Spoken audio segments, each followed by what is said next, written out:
Hey, what's up, guys? We're back. We got a video from, I don't even know, to be honest. Check this out. But it looks solid. It says the Flashback UA. Check their channel out. I'll leave them linked in the description below. Ukrainian Recon team eliminate enemy near Pokrovsk. So this will be cool. Some of these, lesser known channels have some of the most underrated content. So this will be fun to watch. So real quick, my name is Saxon. I go by Vegas here in Ukraine. I joined the International Legion for the Defense of Ukraine in January of 2023. I'm still in Ukraine. I'm no longer with the Legion. I'm now with Azov, specifically Azov's International Battalion. I just finished up a deployment with the International Battalion, and it was in my 2 or so years in Ukraine, it was the most professional experience that I've had. It was a very successful deployment. There was very limited casualties. It was great. So my whole point of making this channel originally was to have foreigners who want to come fight or want to come help have a place for them to go, other than units that will meat wave them within the first week or month of them being in country, right? Well, I've seen a lot of foreigners come to Ukraine and they are literally dead within a week to a month because they join the Legion or a different unit. And this isn't slandering those units, it's the truth. And now there is a much more solid, much more structured battalion, brigade, now actually a corps for foreigners to join. So check us out over here at Azov's International Battalion. Links in the description below. Click it, fill out the application. A recruiter will hit you up in just literally hours. So we can jump into this, guys.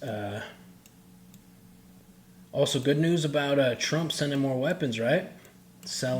Trump selling American weapons to the Europeans. Hey, whatever it takes to get weapons here to Ukraine, that's all I give a shit about. Let's check it out.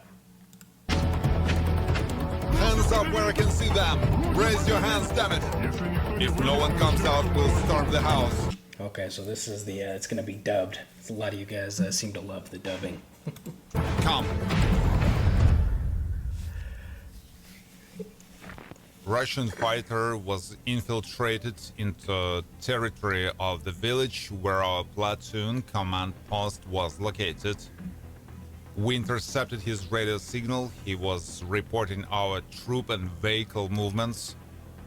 After this, the decision was made to find him immediately.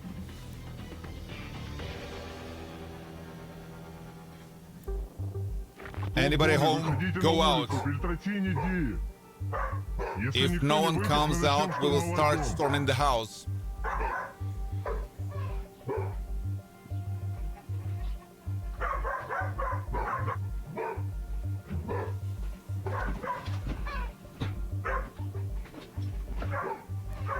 I'm here. Somebody's here. Go out. Do you have any documents? Yes. Show me. Is there anyone else in the house? There is no one else.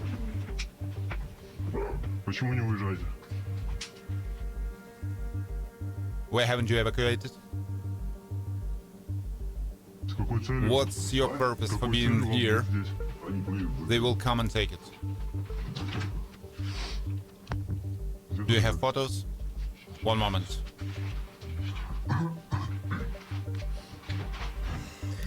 This is one of the craziest parts about this war, is that you can have a full-on assault into a village and there will still be some civilians in those houses. It's not common, like every other house has a civilian in it, but there are definitely still civilians in these villages. I would say 1 to every 10 houses still has a civilian even a family in it. It's insane to me. It's so crazy. Do you know that the enemy is hiding somewhere here? The guys told me about this. He's hiding somewhere in this area. Have you seen anyone here? I only saw them last time near the bomb shelter, that's all. Russians? Yes. How many?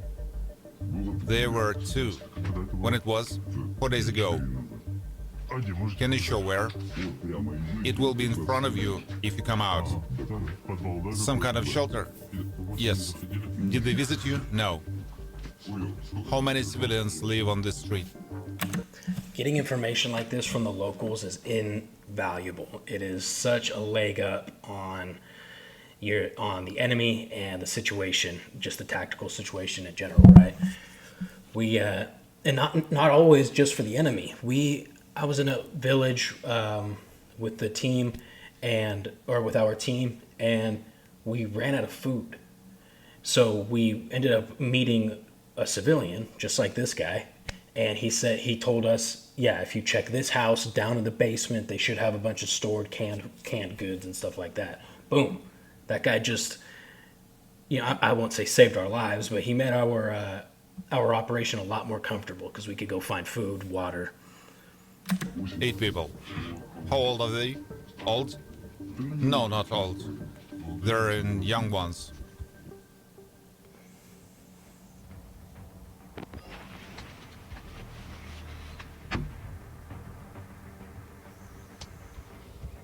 The shelter check didn't give any results, but soon the Recon team met the enemy they had been looking for. Surrender! Get out! What did you say? I will surrender. Hands up, I can see you. Hands up, damn. Come out, bitch. So I can see you.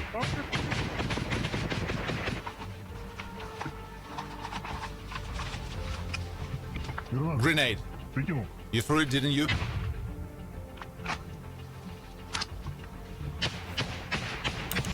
This is why trying to take captives or take the enemy captive is so risky, man, because there are some some enemies that genuinely want to surrender, and they didn't want to be there in the first place. They were forced, whatever.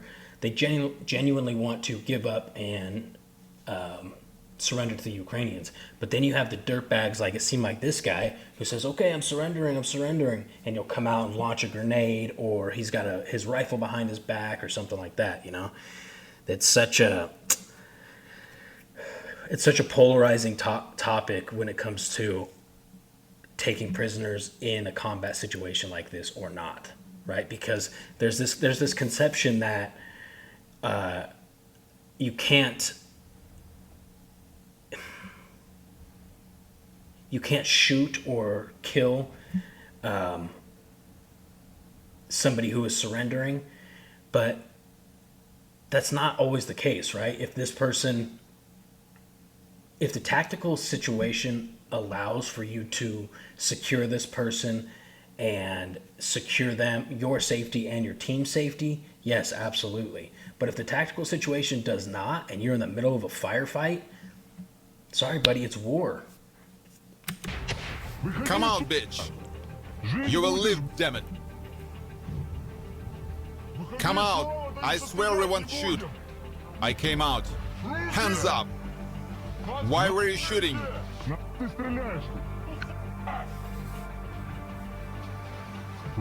Hands up, damn it! Come here! Where are you going?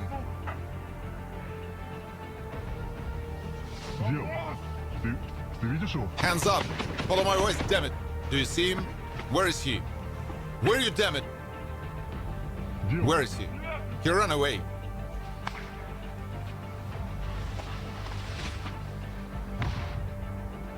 Come on.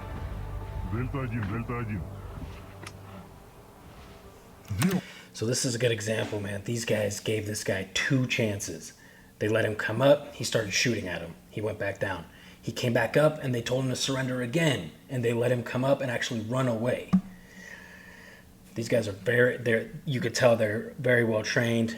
They've probably taken hundreds of captives. They've done this a million times, right? But in my personal opinion, right? And hopefully this doesn't get me in trouble on YouTube somehow with the weird fucking rules and shit. But After the first time he burned that bridge, when I told him surrender, and then he started shooting at me and the guys, when he popped up again, I would kill him. Point blank, period. I'm not giving him a second chance.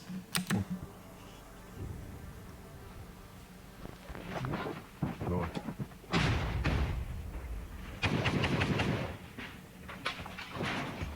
Enemy ammo stained with blood. Another one ammo. Let's do it. Building, building. Let's do it. Come on, one shot at least.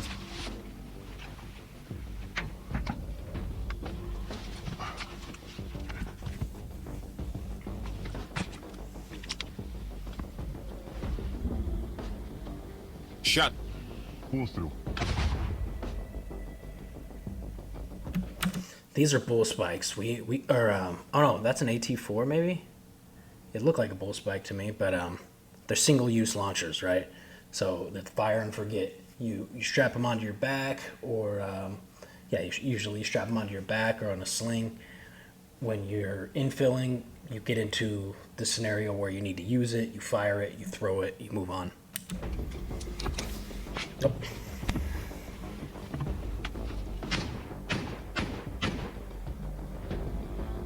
Drone.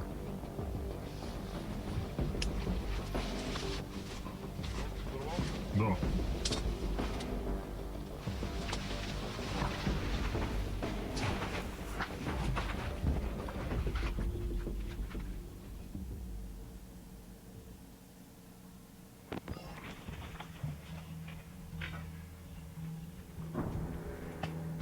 Wow. Here's more blood.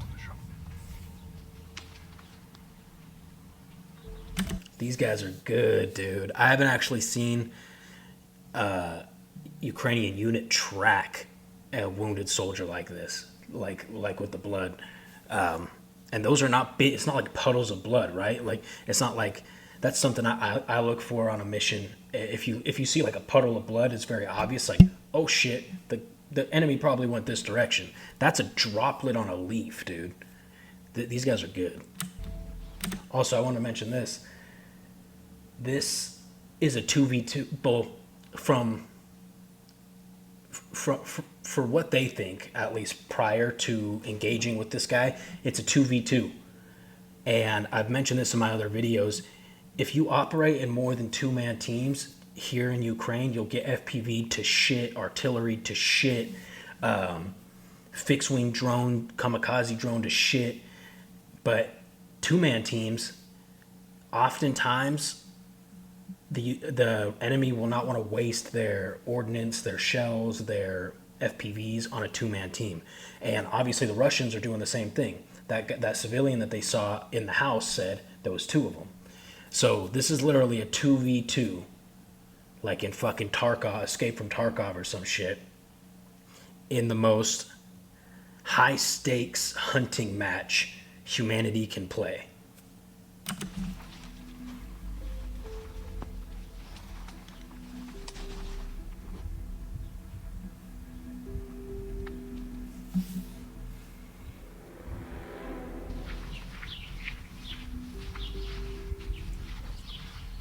Malik, take it.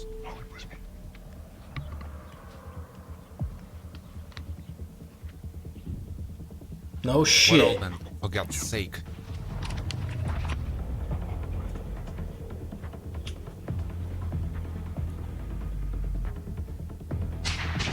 Oh yeah, he's done.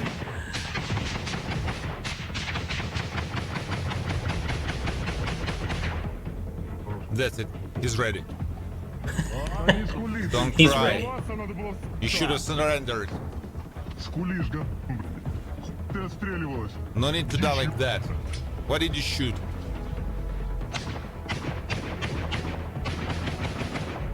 Go to hell. That's all. Stop.